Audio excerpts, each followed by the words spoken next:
ഒരു മനുഷ്യന് ഒരുപാട് ഹോർമോൺസ് ഉണ്ട്. ഇവിടെ ഡോക്ടേഴ്സ് ഉണ്ടെങ്കിൽ അവർക്ക് നന്നായിട്ട് അറിയാം. ഞങ്ങൾക്ക് സൈക്കോളജിയിലും ഈ ഹോർമോൺസിനെ കുറിച്ച് പഠിക്കാൻ, കാരണം മനുഷ്യൻ്റെ സന്തോഷങ്ങൾ വരുന്നത് ഈ ഹോർമോൺസിൽ നിന്നാണ്.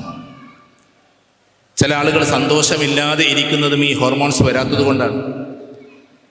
ഇപ്പോൾ വീട്ടിൽ ഒറ്റപ്പെട്ടിരിക്കുന്ന ആളുകൾക്ക് ഓക്സിറ്റോസിൻ എന്ന് പറയുന്ന ഹോർമോൺ ഉണ്ടാകാൻ സാധ്യത കുറവാണ്. ഓക്സിറ്റോസിൻ കുറയുമ്പോൾ നമ്മുടെ സന്തോഷം ഇങ്ങനെ കുറഞ്ഞേ പോകും. കാരണം ഓക്സിറ്റോസിൻ ഉണ്ടാകണമെങ്കിൽ റിലേഷൻഷിപ്പ് കൂട്ടണം, ഒരുപാട് ബന്ധങ്ങളുണ്ടാകും, അപ്പോഴാണ് ഓക്സിറ്റോസിൻ ഉണ്ടാവും. ഡോപ്പമിൻ എന്ന് പറയുന്നത് വേറൊരു ഹോർമോണാണ്. ഡോപ്പമിൻ ഉണ്ടാകണമെങ്കിൽ നമ്മൾ നന്നായിട്ട് എക്സസൈസ് ചെയ്യണം. ഡോപ്പമിൻ ഉണ്ടാകണമെങ്കിൽ നമ്മൾ എന്ത് ചെയ്യണം? അച്ചീവ്മെൻറ്റിലേക്ക് കിടക്കണം. നമ്മൾ എന്തെങ്കിലും ഒരു വലിയ ലക്ഷ്യം വെച്ചിട്ടുണ്ടെങ്കിൽ ആ ലക്ഷ്യം പൂർത്തീകരിക്കുമ്പോൾ ഉണ്ടാകുന്നതിൻ്റെ പേരാണ് ഡോപ്പമിൻ. അത് പ്രത്യേകിച്ച് ബ്രെയിനാണ് ഉണ്ടാവുക. നമ്മൾ വീണ്ടും ശക്തിപ്പെട്ട് മുന്നോട്ട് പോകണമെങ്കിൽ നമ്മുടെ ലക്ഷ്യം ഇങ്ങനെ പൂർത്തീകരിച്ച് പോകണം.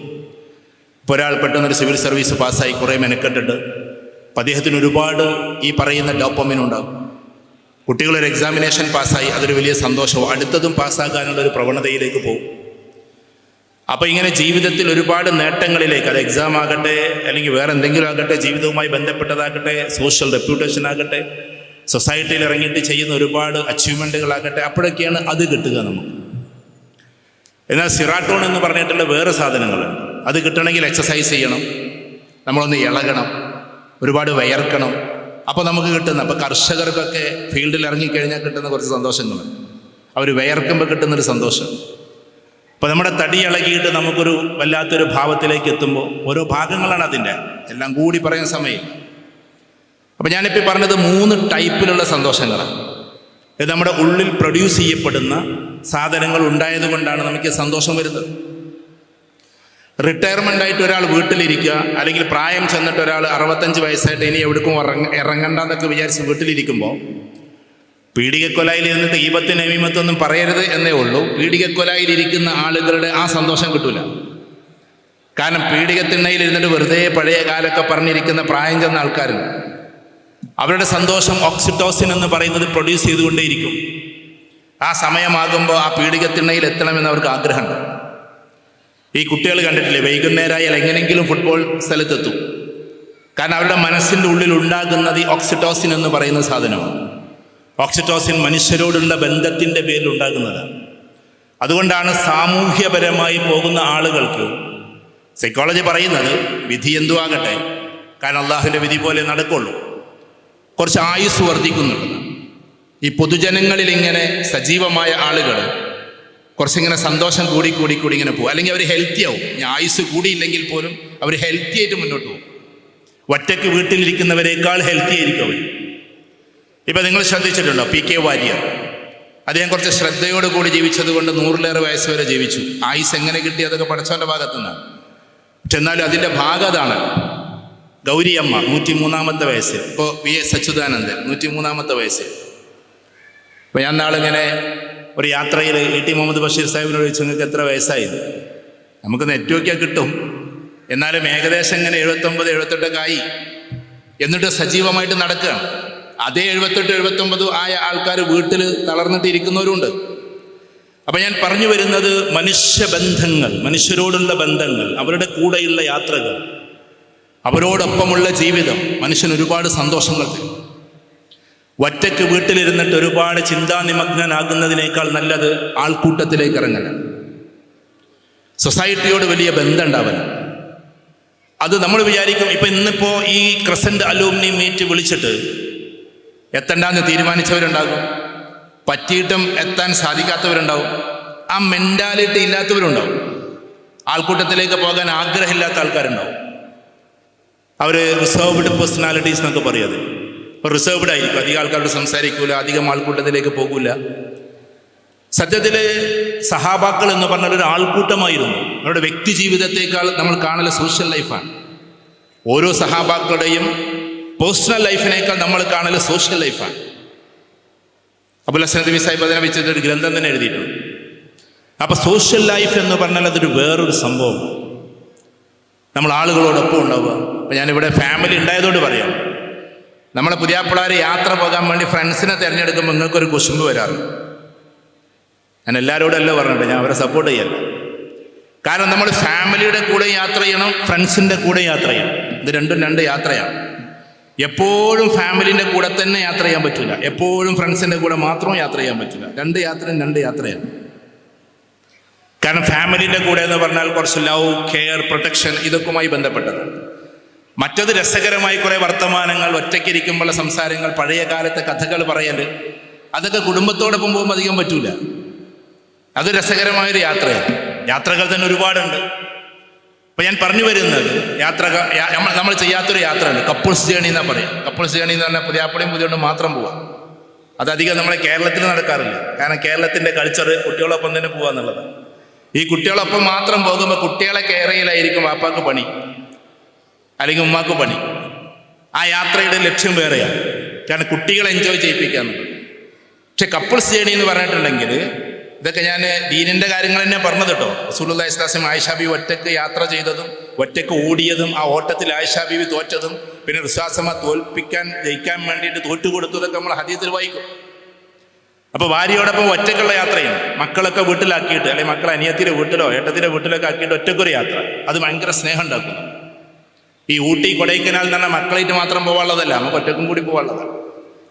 കടപ്പുറത്ത് ഒറ്റയ്ക്ക് പോയിരിക്കുക, ഒന്നിൻ്റെ മുകളിൽ ഒറ്റയ്ക്ക് പോയിരിക്കുക, എന്നിട്ട് അവിടുന്ന് തല്ലൂടി പോരരുത്, അത് വേറെ കാര്യം. അങ്ങനെ രസകരമായ കപ്പിൾസ് ജേണി. അപ്പം ഈ ഒരു രീതിയിൽ നമ്മൾ നമ്മുടെ ലൈഫിനെ പല രീതിയിലേക്കും നമ്മൾ ഡൈവേർട്ട് ചെയ്യും, പല മേഖലകളിലേക്കും നമ്മൾ തിരിക്കുന്നു. കുടുംബത്തിന് നമ്മൾ സമയം കൊടുക്കുന്നു, നമ്മുടെ ജീവിത മാർഗത്തിന് വേണ്ടി, അത് ബിസിനസ്സാകാം, ജോലിയാകാം, അതിന് വേറെ സ്പെഷ്യൽ ടൈം നമ്മൾ കൊടുക്കുന്നു. ഇതേപോലെ തന്നെ നമ്മുടെ ഫിസിക്കൽ, നമ്മുടെ ആരോഗ്യപരമായ സമയത്തിന് നമ്മൾ സമയം കൊടുക്കുന്നു. ഉമർ ബിൻ അബ്ദുൽ അസീസ് റഹ്മത്തുള്ളാഹി അലൈഹി ഒരു ദിവസം വിദൂരതയിൽ നിന്ന് ചില ആളുകൾ വന്ന സമയത്ത്, ഉച്ച സമയത്ത് ചെറുതായി ഒന്ന് വിശ്രമിക്കാം. അദ്ദേഹത്തിൻ്റെ താരീഖിൽ നമുക്ക് കാണാം. ളുഹറിന് മുമ്പെയുള്ള ഖൈലൂലത്തിൻ്റെ ഉറക്കമാണ്. ആ സമയത്ത് വന്നവർ പരസ്പരം സംസാരിക്കുന്നു, നമ്മൾ ഇത്ര ദൂരത്തുനിന്ന് വന്നിട്ടും ഇദ്ദേഹം ഇത്ര വലിയ ഭരണാധികാരിയായിട്ട് ഒന്ന് ഉറങ്ങുകയാണല്ലോ എന്നുള്ളത്. 20 രാജ്യം ഭരിച്ചിരുന്ന ചക്രവർത്തിയായിരുന്നു ഉമർ റളിയല്ലാഹു തആല. അതിൻ്റെ പിൻഗാമിയാണ് സത്യത്തിലേത്, ഈ രണ്ടാം ഉമർ എന്നറിയപ്പെടുന്ന ഉമർ ബിൻ അബ്ദുൽ അസീസ് റഹ്മത്തുള്ളാഹി. നേരെ പിൻഗാമി അല്ലെങ്കിലും മകളുടെ, അന്ന് വെച്ചാൽ പാൽക്കാരി പെൺകുട്ടിയുടെ, ചരിത്രത്തിലേക്ക് പോകുമ്പോൾ വേറെ ഭാഗമാണ്, അദ്ദേഹത്തിൻ്റെ മകനാണ്. അപ്പം ഞാൻ പറഞ്ഞു വരുന്നത്, ഉമർ അബ്ദുൽ അസീസ് റഹ്മത്തുള്ളാഹി കുറച്ച് കഴിഞ്ഞപ്പോൾ എഴുന്നേറ്റു. നിസ്ഫ് സാ എന്നാണ് ചരിത്രത്തിൽ കാണുന്നത്, ഒരു അരമണിക്കൂർ. ആ അരമണിക്കൂർ കഴിഞ്ഞ് എഴുന്നേറ്റപ്പോൾ ചോദിച്ച ചോദ്യം, എന്താ നിങ്ങൾ ഉറങ്ങുന്നത്, നിങ്ങൾ ഭരണാധികാരിയല്ലേ എന്ന്. ആ സമയത്ത് അദ്ദേഹം കൊടുത്ത മറുപടി, എനിക്ക് ഈ സമൂഹത്തോട് കടമയുണ്ട്, ഈ രാജ്യത്തോട് കടമയുണ്ട്, അള്ളാഹുവിനോട് അതിലും വലിയ കടമയുണ്ട്, എനിക്കെൻ്റെ കുടുംബത്തോടുള്ള കടമയുണ്ട്, എനിക്കെൻ്റെ തടിയോടുള്ള ശരീരത്തോടുമുള്ള കടമയുണ്ട്. എൻ്റെ ശരീരത്തോടുള്ള കടമയാണ് എന്ത്, രാത്രിയിൽ തഹജ്ജുദ് കൂടുതൽ നിസ്കരിക്കുന്നത് കൊണ്ട് കൈലൂലത്തിൻ്റെ ഒരു ഉറക്കം, ചെറിയ രീതിയിൽ ഉറങ്ങുക എന്ന്. അപ്പോൾ നമ്മുടെ ജീവിതത്തെ ഇങ്ങനെ സ്പ്ലിറ്റ് ചെയ്യണം. നമ്മൾ ഒരിക്കലും ഒരേ ട്രാക്കിലൂടെ പോകരുത്, നമുക്ക് മടുക്കും. സ്ത്രീകളോട് പറയാനുള്ളത്, എന്നും അടുക്കളയിൽ ഇങ്ങനെ ഭക്ഷണം ഉണ്ടാക്കരുത്, ഇടയ്ക്കൊന്ന് പുറത്തോട്ടും കഴിക്കണം എന്നാണ്. അത് ഏത് ഭക്ഷണം കഴിക്കണം എന്ന് നിങ്ങൾ തീരുമാനിച്ചു. പ്ലേറ്റിനോടും ഈ പറയുന്ന എന്താ പറയുക, കയ്യിലിനോടും ചമ്മട്ടിയോടും അതിനോടും ഒക്കെ അസ്സലാമു അലൈക്കും എന്ന് പറഞ്ഞ ഒറ്റ പോക്ക് പുതിയാപ്പിളിനെ കൂട്ടിയിട്ട്, അത് നമുക്ക് ഭയങ്കരമായിട്ടുള്ള ഒരു എന്ത് തരും, ഒരു നല്ലൊരു ഹാപ്പിനെസ് തരും. ഇടയ്ക്കൊക്കെ ഒരു മാറുള്ളൂ. എന്തിനാണ് ഈ കമ്പനികളിലൊക്കെ ഞായറാഴ്ച എന്ന് പറയുന്ന വെള്ളിയാഴ്ച ഏതെങ്കിലും ഒരു ദിവസം ലീവ് കൊടുക്കുന്ന, ആ ലീവിലേക്ക് ഇങ്ങനെ സ്റ്റാഫ് കാത്തിരിക്കുകയാണ്. അപ്പം ബാക്കിയുള്ള ദിവസം ഭയങ്കര എനർജി ആയിരിക്കും. അപ്പം ഞാൻ പറഞ്ഞു വരുന്നത്, നമ്മുടെ ജീവിതത്തെ ഇങ്ങനെ ചിട്ടപ്പെടുത്തുന്ന സമയത്ത് പ്രധാനപ്പെട്ട ഒരു ഭാഗമാണ് നമ്മൾ ബന്ധങ്ങൾ കൂട്ടിച്ചേർക്കുക. അത് വെറും കുടുംബക്കാരോട് മാത്രമല്ല, നാട്ടിലുള്ള ആകെയുള്ള 4 ഫ്രണ്ട്സിനോട് മാത്രമല്ല, ഒരുപാട് ബന്ധങ്ങളുണ്ടാവും. ആ ബന്ധങ്ങളിൽ ഏറ്റവും പ്രധാനപ്പെട്ടതാണ് ഇന്നലകളിലേക്കുള്ള തിരിച്ചുപോക്ക്. നമ്മളെ തറവാട് വീട്ടിൽ പോകുമ്പോൾ പണ്ട് കാലത്ത് നമ്മൾ കയറി മറിഞ്ഞിരുന്ന ഒരു പേരക്കമരം കാണുക. ഞാൻ സൈക്കോളജി എപ്പോൾ പറഞ്ഞു, ഒരു പേരക്കമരം കാണുക എന്ന് പറഞ്ഞാൽ ആ പേരക്കമരം കാണലല്ല, ഓർമ്മകൾ ഇന്നലകളിലേക്ക് പോകുന്ന സമയത്ത് നമുക്കുണ്ടാകുന്ന ഒരു ഊർജ്ജമുണ്ട്. അപ്പം നമുക്ക് ഉമ്മയെ ഓർമ്മ വരും, ഉമ്മയുടെ കഞ്ഞി ഓർമ്മ വരും, ഉമ്മയുടെ പ്ലാവില ഓർമ്മ വരും, ചിരട്ട ഓർമ്മ വരും, അന്ന് കളിച്ചിരുന്ന കൂട്ടുകാരൻ്റെ ആ ഓർമ്മകൾ കടന്നു വരും, രണ്ടാളും കൂടി വീണത് ഓർമ്മ വരും. എന്നിട്ട് ഇങ്ങനെ നിൽക്കുക. നമ്മൾ എത്ര വലിയ പ്രതാപിയായാലും എത്ര വലിയ ഉയരങ്ങളിലായാലും. അതുകൊണ്ടാണ് എഴുത്തുകാർ ഞാൻ അങ്ങനെ പറയല്ല, ഇസ്ലാമികപരമായി അതിൻ്റെ വ്യാഖ്യാനങ്ങൾ വരെ. എഴുത്തുകാർ എന്ന് പറയുന്ന ആളുകൾക്ക് കുറച്ച് ആയുസ് കൂടുന്ന, കാരണം അവർ ഇന്നലകളെ കുറിച്ചാണ് കൂടുതൽ എഴുതുക. നിങ്ങൾ MTയുടെ കഥ എടുത്ത് നോക്കിയാൽ കൂടുതലും ഇന്നലകളെ കുറിച്ചാണ് എഴുതിയ. നിങ്ങൾ ഷേക്സ്പിയർ, ലോകത്തിലെ ഏറ്റവും വലിയ സാഹിത്യകാരൻ എന്നറിയപ്പെടുന്ന ഷേക്സ്പിയറാണ്. അദ്ദേഹത്തിൻ്റെ tragedy, comedy, comic tragedy, tragic comedy complete ഇന്നലകളെ കുറിച്ചാണ്. ഏതോ നൂറ്റാണ്ടുകൾക്കപ്പുറം കഴിഞ്ഞു പോയിട്ടുള്ള ഈ പറയുന്ന ഇറ്റലി എന്നറിയപ്പെടുന്ന റോമിൻ്റെ കഥാപാത്രങ്ങളാണ് അദ്ദേഹത്തിൻ്റെ കഥകളിൽ കൂടുതലും. ഈ പറയുന്ന മാർക്ക് ആന്റണി, അതേപോലെ തന്നെ ജൂലിയസ് സീസർ, ക്ലിയോപാട്ര, ഇവരൊക്കെ റസൂലുള്ളാഹിയേക്കാൾ മുമ്പ് ജനിച്ചു മരിച്ചു പോയവരാണ്. BC ആണ് അവരൊക്കെ. മാർക്ക് ആന്റണി BC-യിലാണ്, ബിഫോർ ക്രൈസ്റ്റ്. അഥവാ ഈസാ അലൈഹി സ്വലാത്തു വസ്സലാം ജനിക്കുന്നതിന് മുമ്പേ. നിങ്ങൾ നോക്കി മറ്റൊരിടത്ത് നോക്കി സെർച്ച് ചെയ്ത് ഇങ്ങനെ പോകണം, അപ്പോഴേ മനസ്സിലാവും. യേശു ജനിക്കുന്നതിനേക്കാൾ ഒരുപാട് വർഷങ്ങൾക്ക് മുമ്പേ ജനിച്ചു മരിച്ചു പോയ ഒരാളുടെ പേരാണ് ആര്? മാർക്ക് ആന്റണി. ആ കഥാപാത്രങ്ങളൊക്കെ വലിച്ചിഴച്ച് കൊണ്ടുവരുന്നത് ഇന്നലെയുടെ ലോകത്തെ കുറിച്ചിട്ട് പറയാനാണ്. ഞാൻ പറഞ്ഞു വരുന്നത്, നമ്മൾ ഇന്നിവിടെ കൂടുന്നത് ക്രസന്റ് അലൂമിനി എന്ന രീതിയിൽ കൂടാൻ വേണ്ടി മാത്രമല്ല, ഇത് നമുക്ക് വേണ്ടിയിട്ടും കൂടിയാണ് എന്ന് പറയാനാണ്. നമ്മൾ ഇന്നലകളിലേക്ക് പോവുക, വല്യമാനെ കാണാൻ പോവുക, വല്യമാന്റെ കഥകൾ കേട്ടിരിക്കുക, അവരുടെ അന്നത്തെ കാലത്തെ വിവാഹത്തെക്കുറിച്ച് കേട്ടിരിക്കുക. ഇത് നമുക്ക് കൂടുതൽ സന്തോഷങ്ങൾ ഉണ്ടാക്കിക്കൊണ്ടേയിരിക്കും. ഇനി ചിലപ്പം ആരെങ്കിലും ഇവിടെ ഉണ്ടാവില്ല കേട്ടോ, എന്നാലും പറയാം, ഈയും വായോ എന്ന് പറഞ്ഞപ്പോൾ ഞാൻ എന്തിനാ വരുന്നത്, നിങ്ങളതല്ലേ ക്രസന്റ്, നിങ്ങൾ പഠിച്ച സ്ഥാപനമല്ലേ എന്ന് പറഞ്ഞ് ഏതെങ്കിലും ഒരു പെൺകുട്ടി ഈ കൂട്ടത്തിലുണ്ടാവും. മേ ബി ഉണ്ടാകാം. എനിക്കിവിടെ ഒരുപാട്, ഞാൻ എന്നാൽ അടുത്തിലോടക്ക് പോയിക്കോളാം, നിങ്ങൾ എന്നാൽ ക്രസന്റിക്ക് പോയിക്കോളി എന്ന് പറഞ്ഞാൽ ആരൊക്കെ ചിരിക്കുന്നുണ്ട്. ഏതൊക്കെ ആൾക്കാർ നേരത്തിലൂടെ പോകാൻ പ്ലാൻ ഇട്ടിരുന്നു. അപ്പൊ ഇവിടെ ഭർത്താക്കന്മാർ പഠിച്ചിട്ടുള്ള സ്ഥാപനത്തിന്റെ ഇന്നലെയുടെ കഥ പറയുന്നിടത്തേക്ക് ചൊല്ലുക എന്നത് നമ്മളും ആ ഓർമ്മയിലേക്ക് സഞ്ചരിക്കലാണ്. അയാൾ ഒറ്റയ്ക്ക് എത്ര പറഞ്ഞെന്നുള്ളത് മനസ്സിലാവില്ല. ഇത്രയും കാലം പ്രസംഗിച്ചിട്ട് തീരെ നേരാവാത്തൊരു സാധനത്ത് മാത്രമാണ്. അപ്പൊ ഞാൻ പറഞ്ഞതെന്തെന്ന് വെച്ചാൽ, നമ്മെ സംബന്ധിച്ചിടത്തോളം ആ ഇന്നലെയുടെ ഓർമ്മയിലേക്ക് നമ്മൾ തിരിച്ചു പോകലാണ്. അതുകൊണ്ടാണ് ഇതൊരു ആസ് എ ഫാമിലി ഒരു മെഗാ അലൂമിനി മീറ്റായിട്ട് നടത്തുന്നത്. ഏറ്റവും കൂടുതൽ അറ്റാക്ക് വന്നിട്ട് മരിക്കുന്നത് ആണുങ്ങളാണെന്നാണ് കണക്ക്. ആണുങ്ങൾ അത്ര മരിക്കുന്നില്ല പെണ്ണുങ്ങൾ എന്നാണ്. കാരണം പെണ്ണുങ്ങൾ കരയുന്നുണ്ട്, വേറുള്ളവരോട് പറയുന്നുണ്ട്, ആരോടെങ്കിലുമൊക്കെ പറഞ്ഞത് തീർക്കുന്നുണ്ട്. പക്ഷെ ആണതിങ്ങനെ ഉള്ളിലിങ്ങനെ കൊണ്ടെടുക്കുകയാണ്. അവന് കടമുള്ളത്, പ്രയാസമുള്ളത്. അങ്ങനെ ആർക്കെങ്കിലും സ്ട്രെസ് ഉണ്ടെങ്കിൽ വേഗം കൂടെ കൂട്ടുന്നത് ഫ്രണ്ട്സിനെയാണെന്ന് അവരതിന് പരിഹാരം പറഞ്ഞുതരും. നല്ല ഫ്രണ്ട്സ്. ചിലപ്പോൾ കുടുംബത്തിലെ ആൾക്കാർ അത്രമാത്രം ഒന്നും പറഞ്ഞുതരില്ല. കുടുംബത്തിൽ മേ ബി ചിലപ്പോൾ അസൂയുള്ളവരുണ്ടാകും, കുനിഷ്ഠമുള്ളവരുണ്ട്. നമ്മളെ സുഹൃത്തുക്കൾ എന്ന് പറഞ്ഞാൽ നമുക്ക് എന്തിനും വേണ്ടിയിട്ടുള്ളവരാണ്. എനിക്ക് കുട്ടികളൊക്കെ ആ കാര്യത്തിൽ ഭയങ്കര ഇഷ്ടം. അവിടെയുള്ള പഠിക്കുന്ന മക്കളുണ്ടല്ലോ, +2 ഡിഗ്രിയും PG-യും, അവരുടെയൊക്കെ ഫ്രണ്ട്സ് എന്ന് പറഞ്ഞാൽ കട്ട ഫ്രണ്ട്സ്. അവർക്ക് എന്തെങ്കിലും ഒന്ന് വന്നിട്ടുണ്ടെങ്കിൽ ഓടി അങ്ങോട്ട് കൂടും.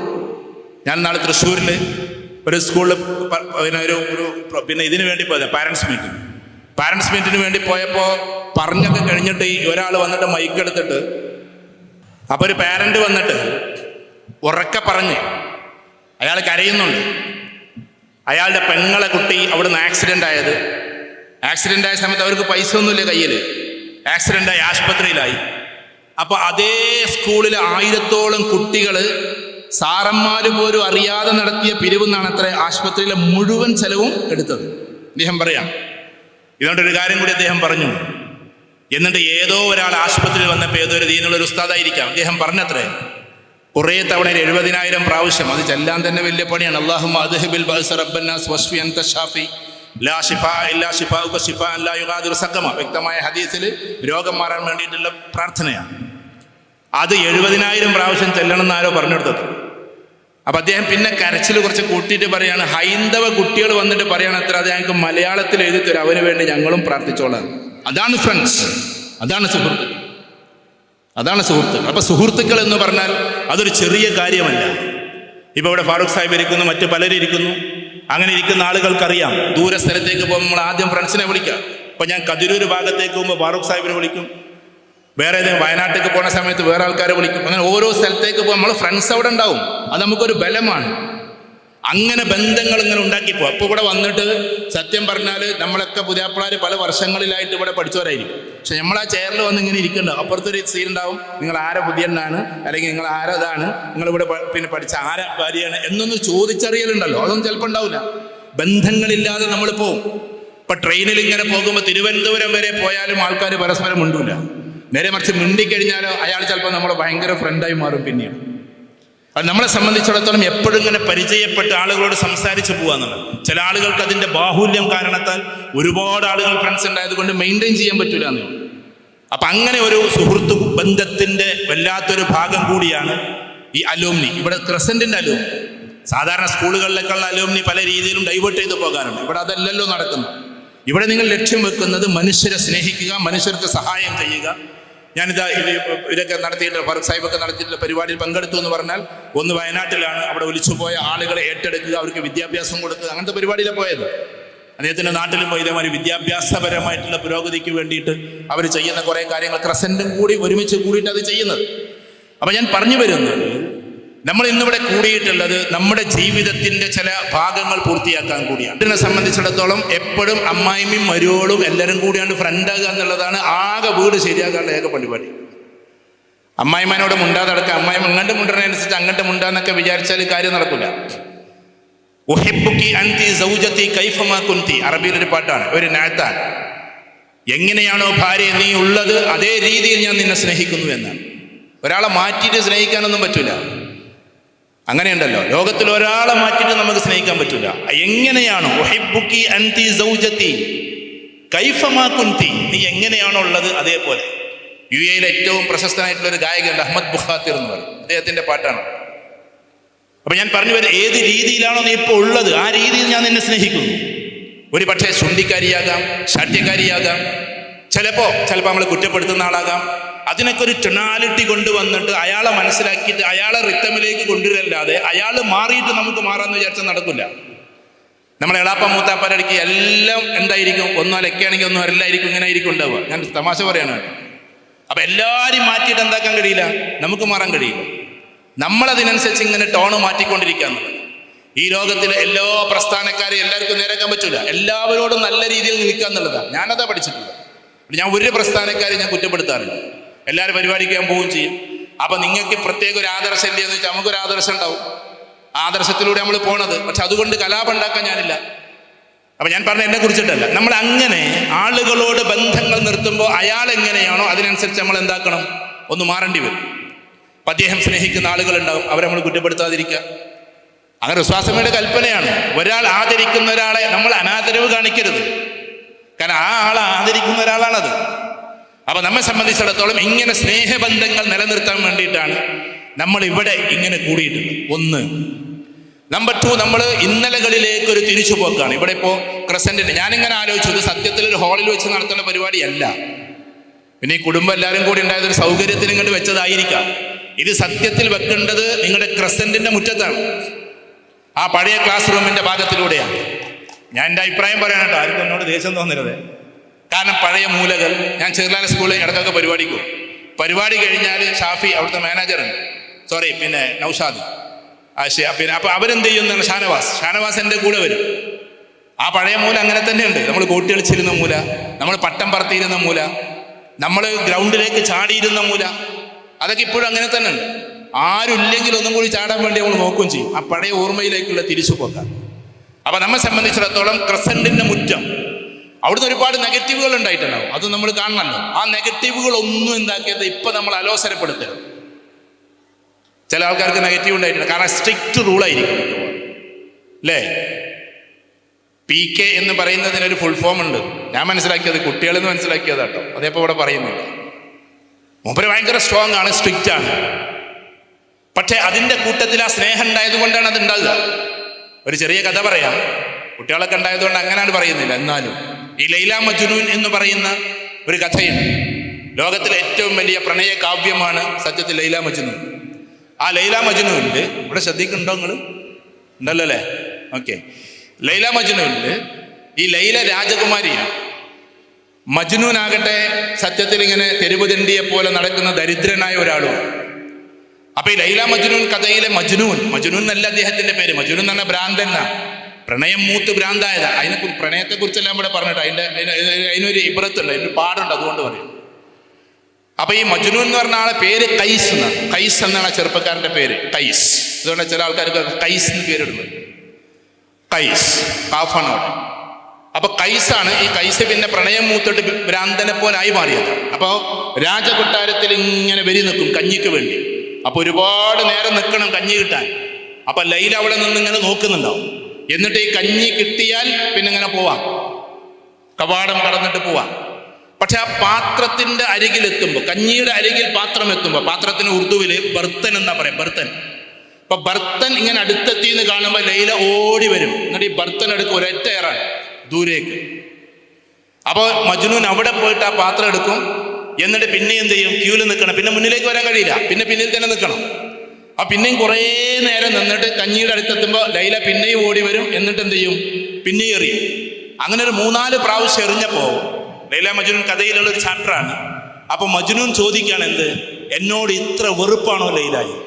എന്നോട് ഇത്ര വെറുപ്പാണ്? അപ്പൊ ലൈല കൊടുക്കുന്ന ഒരു മറുപടി, അതെന്താണെന്നറിയാം? ലൈല കൊടുക്കുന്ന മറുപടി, നീ കഞ്ഞി വാങ്ങിച്ചു പോയാൽ പിന്നെ നിന്നെ കാണാൻ കഴിയില്ല, നീ പോകും. അതുകൊണ്ട് പിന്നെയും പിന്നെയും ഞാൻ പാത്രം അറിയുന്നത് നീ തിരിച്ചു വരാനാ, നിന്നെ വീണ്ടും വീണ്ടും കണ്ടുകൊണ്ടിരിക്കാനാ.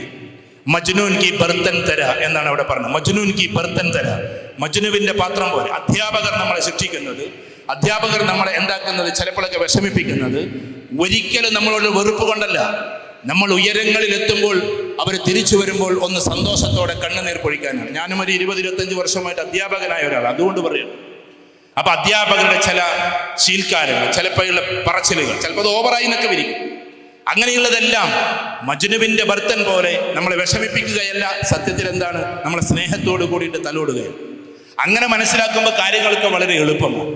അതുകൊണ്ട് പോസിറ്റീവായിട്ടുള്ള കാര്യങ്ങൾ നമ്മൾ വീണ്ടും വീണ്ടും ഇങ്ങനെ ഓർത്തെടുക്കുന്നു. നമ്മുടെ ഈ ഒരു അലൂമിനി മീറ്റ് എന്തിനു വേണ്ടിയിട്ടാണ് കൂടുന്നത്? ഒന്ന് ഇന്നലകളെ ഓർത്തെടുക്കാനും, മറ്റൊന്ന് ഇന്ന് നമ്മുടെ കുടുംബം എങ്ങനെ ആകണമെന്ന് പോകാനും കൂടിയിട്ടാണ്. ആ കുടുംബം എങ്ങനെ പോകണമെന്ന് പറയുമ്പോൾ നമ്മൾ പ്രധാനമായിട്ടും പുതിയ തലമുറയിലെ കുട്ടികൾ നമ്മളിൽ നിന്ന് അകന്നു പോകുന്നു. എങ്ങനെ അകന്നു പോകുന്നു? നമ്മൾ ചിന്തിച്ചിട്ടുണ്ടോ? നമ്മൾ അറിയാതെ അവരുടെ മനസ്സ് നമ്മളിൽ നിന്ന് അകലുന്നുണ്ട്. ശരീരം ചിലപ്പോൾ അകലുന്നുണ്ടാവില്ല. നിങ്ങൾ എത്ര വിളിച്ചാലും, കോളിംഗ് ബെല്ല് നെക്കിയാലും, ചോറ് കഴിക്കാൻ വാടാ എന്ന് ഒരുപാട് വട്ടം വിളിച്ചാലും മേലാപ്പിൽ നിന്ന് ഇറങ്ങി വരാത്ത കുട്ടികളുണ്ട് വീട്ടിൽ. കാരണം മാതാപിതാക്കളുടെ വാക്കുകൾക്ക് അത്ര വാല്യൂ കൊടുക്കാത്ത കുട്ടികളാണ്. അവർക്കതിനേക്കാളും പ്രധാനം എന്താണ്? സത്യത്തിൽ ഈ പറയുന്ന അവരുടെ സോഷ്യൽ മീഡിയ, അതിലുള്ള കാഴ്ചകളാണ്, അതിലൂടെയുള്ള അവരുടെ ഒരുപാട് ചെയ്തികളാണ്. അപ്പൊ നമ്മൾ മനസ്സിലാക്കുക എന്തുകൊണ്ട് കുട്ടികൾ അങ്ങനെ മാറുന്നു. നിങ്ങൾ മനസ്സിലാക്കിയിട്ടുണ്ടോ? കേരളക്കരയിൽ, ഞാൻ അങ്ങനെ പറയുമ്പോൾ ഒരു വിവാദമായിട്ട് എടുക്കരുത്, ഞാനൊരു അനാലിസിസ് പറയാം. കേരളക്കരയിൽ പണ്ട് കടലോര പ്രദേശത്തെ ആളുകൾ വളരെ സ്നേഹനിധികളായ ആൾക്കാരായി. അവർക്ക് ചില നേതാക്കന്മാരോട്, വലിയ വലിയ ആൾക്കാരോടൊക്കെ വലിയ എന്തായിരുന്നു, സ്നേഹമായിരുന്നു. പക്ഷെ ആ ഭാഗങ്ങളിൽ എന്തൊക്കെയോ ചില പരിശ്രമങ്ങൾ നടന്നതിന്റെ പേരിൽ ഇപ്പൊ നിങ്ങൾ പോയി നോക്കിയാട്ടെ, ഒരാളോട് അവർക്ക് എന്താകൂല, സ്നേഹം ഉണ്ടാവില്ല. കാരണം ആദ്യം തിരുത്താൻ പറ്റുന്ന ആൾക്കാർ കടലോര പ്രദേശത്തെ ആൾക്കാരാണ്. ആദ്യം എന്തിനും ചാടി പുറപ്പെടുന്ന ആൾക്കാർ അവരാണ്. ആദ്യം പെട്ടെന്ന് തിരുത്തപ്പെടുന്ന ആൾക്കാർ അവരാണ്. അതിന്റെ അലയൊലിയാണ് പിന്നെ കേരളത്തിൽ മൊത്തത്തിൽ വേറൊരു വശമായിട്ട് വന്നത്. അഥവാ നേതാക്കന്മാർ എന്ന് പറഞ്ഞ കൾട്ട് ഉണ്ടല്ലോ, അത് തകർന്നു പോകണം. അത് തകർന്നാൽ പിന്നെ എന്താകും? എല്ലാവരും സ്കാറ്റേഡ് ആകും. സ്കാറ്റേഡ് ആയി കഴിഞ്ഞാൽ പിന്നെ പറഞ്ഞാൽ കേൾക്കാൻ ആൾക്കാരുണ്ടാവില്ല. അപ്പൊ ഒന്നിന്റെ കീഴിൽ നിൽക്കുക എന്ന് പറയുന്ന ഒരു സാധനം നഷ്ടപ്പെട്ടു.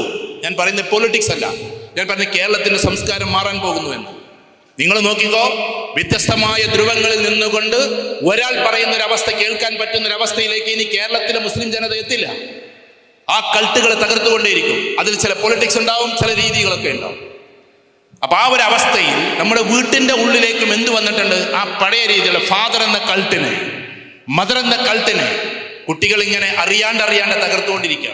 എന്തിന് വാപ്പ പറയുന്ന അത്രമാത്രം കേൾക്കണം, എന്തിനു ഉമ്മ പറഞ്ഞ അത്രമാത്രം. ഞാൻ കൗൺസിലിംഗിൽ മനസ്സിലാക്കുന്നത്, ഞാനിപ്പോ മനുഷ്യന്റെ പണ്ടേതോ പഠിപ്പിച്ചു വിട്ടിട്ടുള്ള, അതും വർഷങ്ങൾക്ക് മുമ്പേ പഠിപ്പിച്ചു വിട്ടിട്ടില്ല. എനിക്കിപ്പോ അറിയാലോ, ഇപ്പൊ ഏകദേശം 10-30 വർഷം 35 വർഷം മുമ്പൊക്കെ നമ്മളെ പഠിപ്പിച്ച ആൾക്കാരെ പറ്റി പറഞ്ഞു. അവരന്ന് പോയിട്ട് പിന്നെ വർഷങ്ങൾക്ക് ശേഷം പള്ളിയിൽ ഇരുന്നിട്ട് ആ കുട്ടികൾ ഇങ്ങനെ ചിന്തിക്കുക, വെറുതെ ഉസ്താദിനെ കാണാൻ പോവല്ലേ.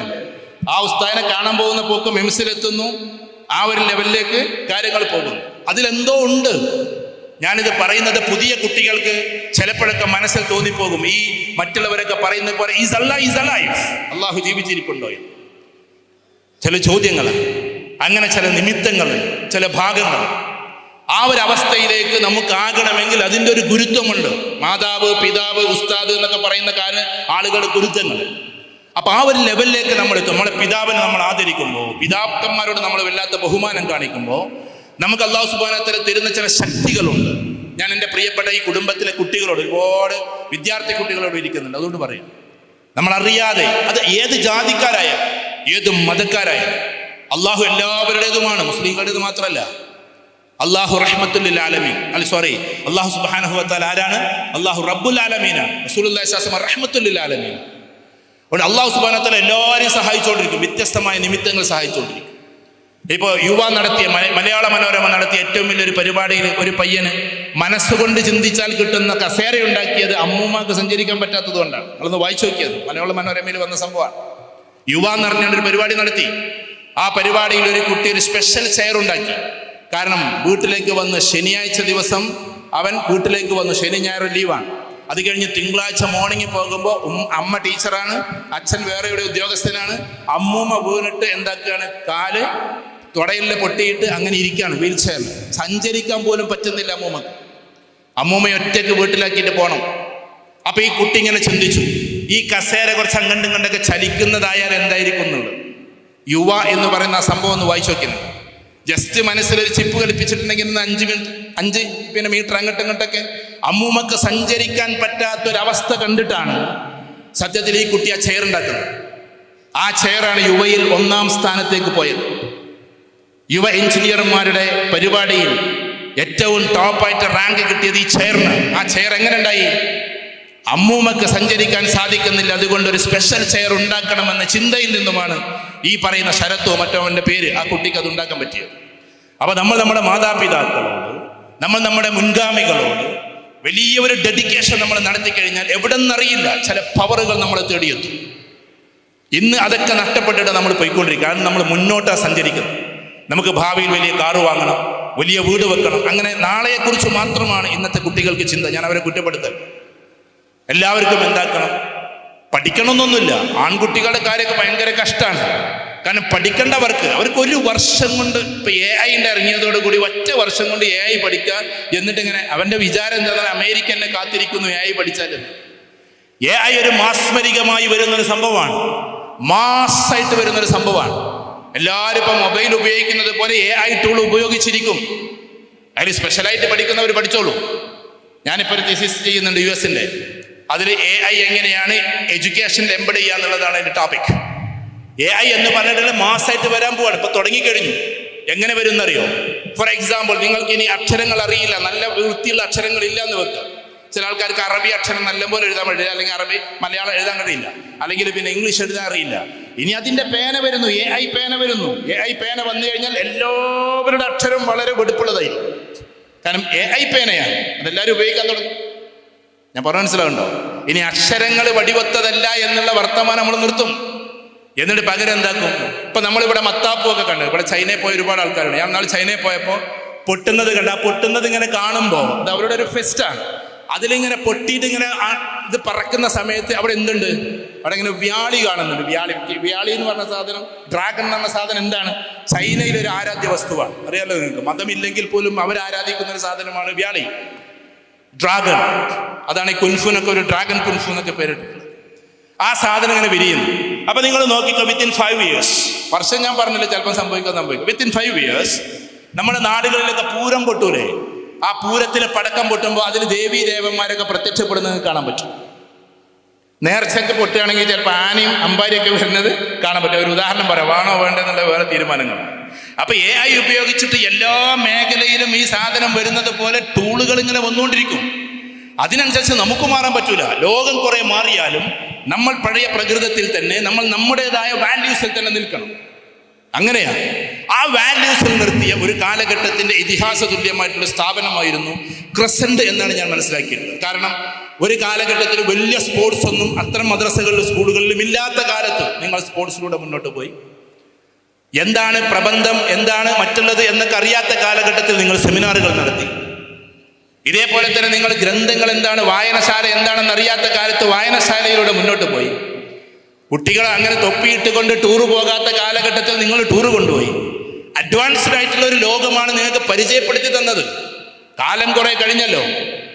ഏകദേശം നിങ്ങളിപ്പോൾ പറഞ്ഞ 68 തുടങ്ങിയിട്ടുണ്ടെങ്കിൽ, ഞാൻ ആ വർഷം നോക്കി, 68 ചെളാരിയിൽ വെച്ച് തുടങ്ങുന്നു. അത് പിന്നീട് 1 ഇങ്ങോട്ട് മാറ്റുന്നു അല്ലേ? 71 74 73 83 സോറി, ആ 3 ഓർമ്മയുണ്ട്, മറ്റേ ഡിജിറ്റ് മറന്നു. അപ്പൊ 83 ഇങ്ങോട്ട് മാറ്റും.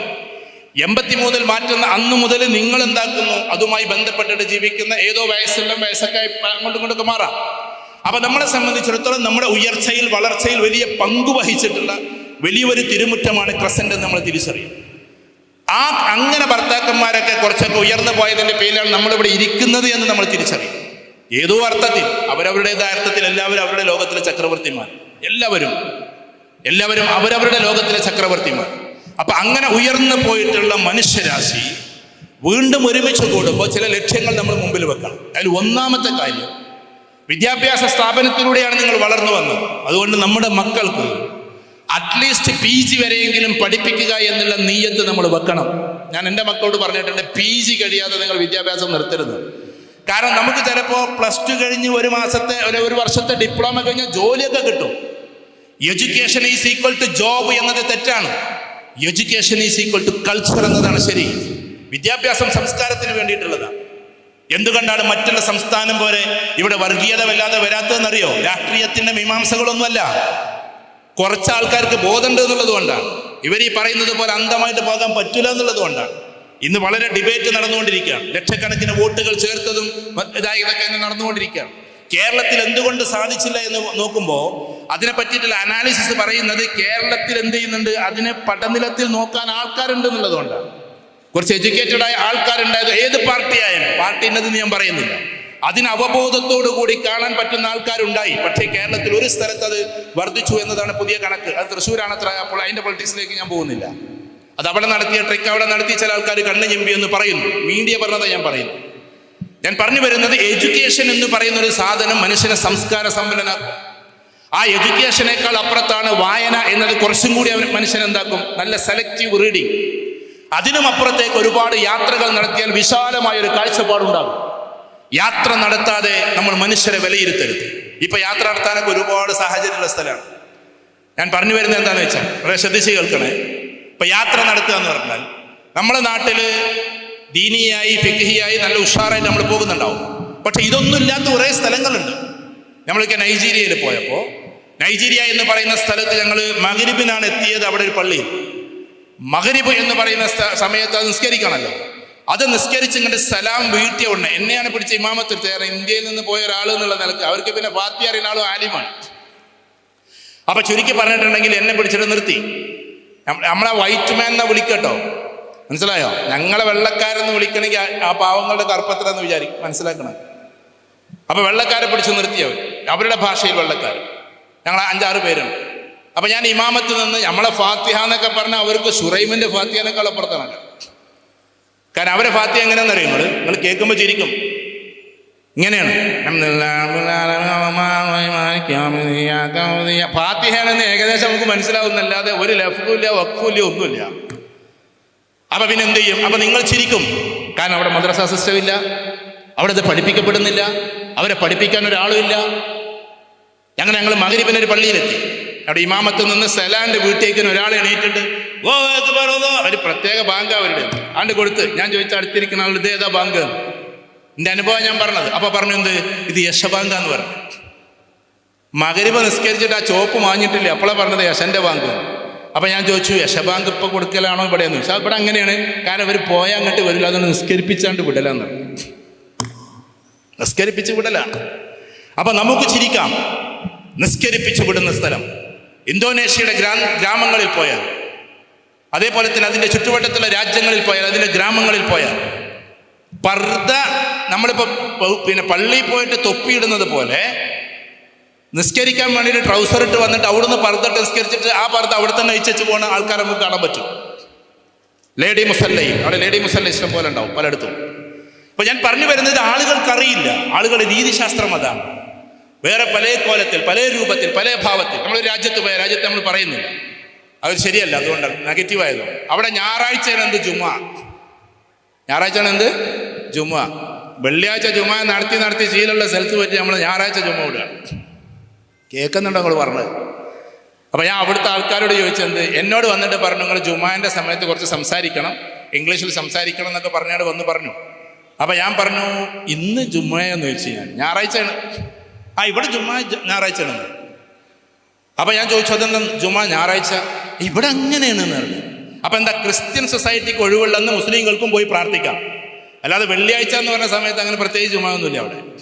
അപ്പൊ നമുക്കിരുന്ന് ചിരിക്കാം, നമുക്ക് വേണമെങ്കിൽ അത്ഭുതപ്പെടാം. ഇതൊന്നുമില്ലാത്ത നാടുകളുണ്ട്, ഇതൊന്നുമില്ലാത്ത സ്ഥലങ്ങളുണ്ട്. ലോകം സഞ്ചരിച്ചാലേ നമുക്കത് മനസ്സിലാവും. ഒരുപാട് രാജ്യങ്ങൾ, അള്ളാഹുവിന്റെ അനുഗ്രഹത്താൽ 57 രാജ്യങ്ങളിൽ പോയി. ആ രാജ്യങ്ങളിൽ എത്തുമ്പോഴാണ് മനുഷ്യരുടെ അവസ്ഥകളും കാര്യങ്ങളൊക്കെ അറിയുന്നത്.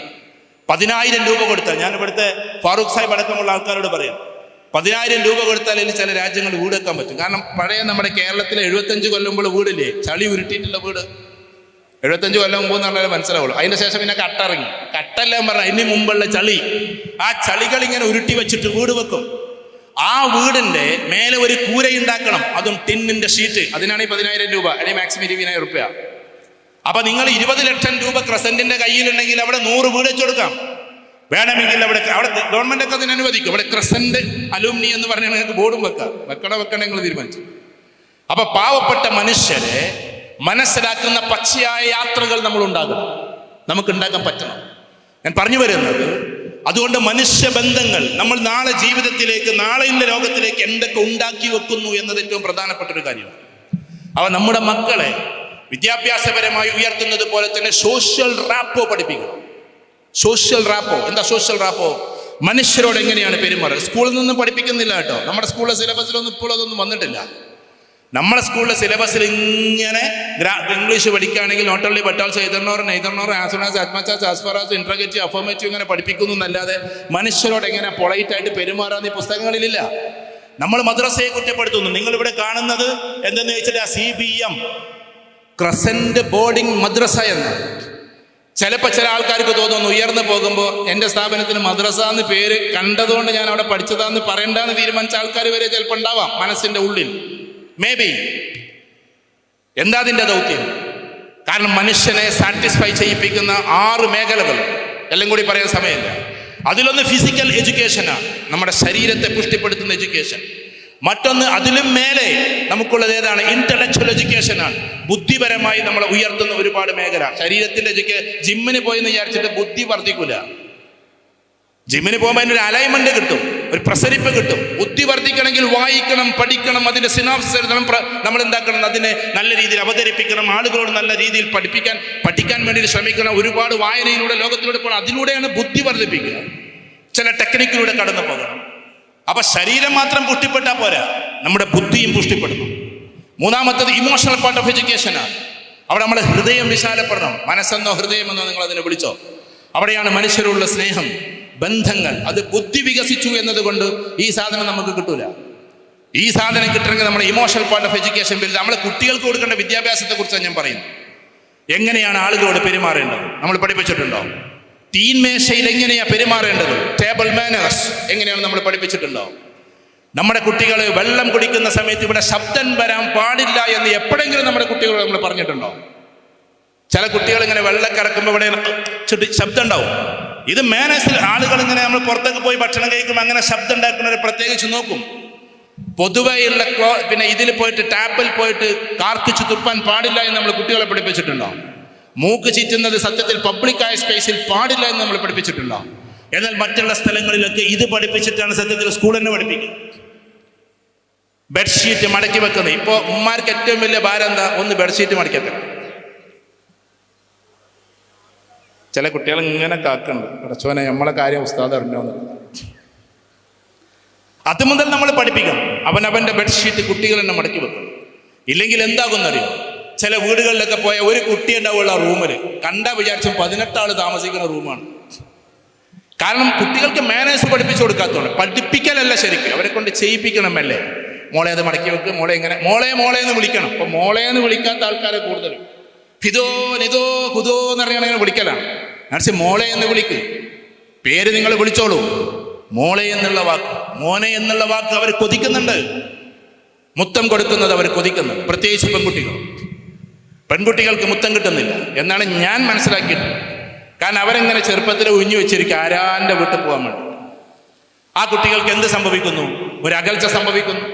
ഏറ്റവും കൂടുതൽ വില്ലന്മാർ പ്രസന്റിൽ ആരും ഉണ്ടാവില്ല കേട്ടോ. ഈ ഇതിലില്ലേ, കാരണം ഇതിനൊറ്റ ഡോറുള്ളൂ, നമുക്ക് പോകണം. ഞാൻ പറഞ്ഞതെന്താണെന്ന് വെച്ചാൽ ഇവിടുത്തെ കുട്ടികളാകില്ല, പക്ഷെ ഇന്ന് ഏറ്റവും കൂടുതൽ അപകടകാരികൾ പെൺകുട്ടികളാണ് എന്നാണ് പഠനം. ആൺകുട്ടികളല്ല. നമ്മളെ കാലത്ത് ഒരു പെൺകുട്ടിനെങ്ങാനും നോക്കിയാൽ, സ്കൂളിൽ നിന്ന് നോക്കിയാൽ, നിങ്ങൾ അങ്ങനെ കൊളോക്കിയൽ ലാംഗ്വേജ് പറഞ്ഞൊന്നും തോന്നരുത് കേട്ടോ. അന്ന് പെൺകുട്ടികൾ പറഞ്ഞിരുന്ന വാക്കെന്താ? പൊയ്ക്കടക്കാന്ന് പറയും അല്ലേ? അങ്ങനെ തന്നെ പറയും. മലപ്പുറം ഭാഷയിൽ പറഞ്ഞ, കോഴിക്കോട്ടുകാരും വയനാട്ടുകാരും തിരുവനന്തപുരത്തുകാരുണ്ടെങ്കിൽ ക്ഷമിക്കണം കേട്ടോ. അവർ നെഗ്ലക്ട് ചെയ്യും. അവർക്കതിനുള്ള ത്രാണിത്തുണ്ടായി. കാരണം ഉമ്മമാര് ഉപ്പമാര് അവരുടെ സിസ്റ്റത്തിന്, മദ്രസയൊക്കെ പേടിയായിരുന്നു. ഇന്ന് പെൺകുട്ടികളാണ് റിക്വസ്റ്റ് കൊടുക്കുന്നത്. ഏറ്റവും കൂടുതൽ, ഞങ്ങൾ സൈക്കോളജിസ്റ്റ് ആയതുകൊണ്ട് പറയാം, ആൺകുട്ടികളെ പ്രണയിക്കാൻ ഏറ്റവും കൂടുതൽ റിക്വസ്റ്റ് കൊടുക്കുന്നത് പെൺകുട്ടികളാണ്. ഞാൻ കൗൺസിലിംഗിൽ നിന്ന് മനസ്സിലാക്കിയത്. അത് അവളിങ്ങനെ ചൂസ് ചെയ്തിട്ട് 3 ആൾക്കാരെ സെലക്ട് ചെയ്യും, ABC. കൂടുതൽ പെൺകുട്ടികളും ഇന്ന് ഇവിടെ ഇല്ല കേട്ടോ. ഇന്ന് കൂടുതൽ പെൺകുട്ടികളും ബട്ടർഫ്ലൈസ് മൈൻഡ് ആണെന്ന്. ബട്ടർഫ്ലൈസ് മൈൻഡ് അത് പണ്ട് ആൺകുട്ടികൾക്കായിരുന്നു. എന്താ ബട്ടർഫ്ലൈസ് മൈൻഡ്? ഒരു പ്രണയം കഴിഞ്ഞ ഒരു പ്രണയം. ഞാൻ കണ്ടിട്ടുണ്ട് ഈ +2-കാരെ കൗൺസിലിംഗ് നടത്തുന്ന സമയത്ത് 7ാമത്തെ പ്രണയം, 6ാമത്തെ പ്രണയം എന്നൊക്കെ കുട്ടികൾ പറയും. ഇത് എപ്പോഴതിന് സമയം കിട്ടി നമുക്ക് അറിഞ്ഞു. ഞാനിതിങ്ങനെ മോശത്തരം പറയല്ലോ കേട്ടോ. ഞാൻ ഇവിടുത്തെ കുട്ടികളെ കുറിച്ചും പറയില്ല. മക്കളെ, അത് ആ ചതിയിലൊന്നും പോയി ചാടല്ലേ. ലക്ഷ്യത്തിലെത്താൻ നമുക്ക് കഴിയില്ല. പിന്നെ MDMA കഴിക്കുന്ന ഒരാൾക്ക് IIT പാസ്സാകാൻ കഴിയില്ല. അതതിൻ്റെ തത്വമാണ്. ഞാൻ ഇവരുടെ IIT ചെന്നൈയിൽ ഞാൻ പോയിട്ടുണ്ട്, കുട്ടികളെ വിളിച്ചിട്ട്. ചെന്നൈ IIT ഏകദേശം 500 ഏക്കറിൽ നിൽക്കുന്ന സ്ഥാപനമാണ്. അവിടെ സൈക്കിൾ ഔട്ടിൻ്റെ കുട്ടികൾ പോകാൻ, നാഷണൽ പാർക്കിൻ്റെ ഉള്ളിലാണ്. അതിൻ്റെ ഉള്ളിലേക്ക് കാറും ഉണ്ടാവും, ഫ്ലൈറ്റ് ഇറക്കാൻ പറ്റുന്ന, ഹെലികോപ്റ്റർ ഇറക്കാൻ പറ്റുന്ന കുട്ടികൾ അവിടെ പഠിക്കുന്നുണ്ട്. പക്ഷെ എല്ലാവരും സൈക്കിൾ ഔട്ടിട്ടാണ് വരിക. പ്രൊഫസേഴ്സ് വരെ സൈക്കിളിലാണ് വരിക. അതാണ് ചെന്നൈ IIT. കാരണം നാഷണൽ പാർക്കാണ്, അതിൻ്റെ ഉള്ളിൽ IIT ഉള്ള.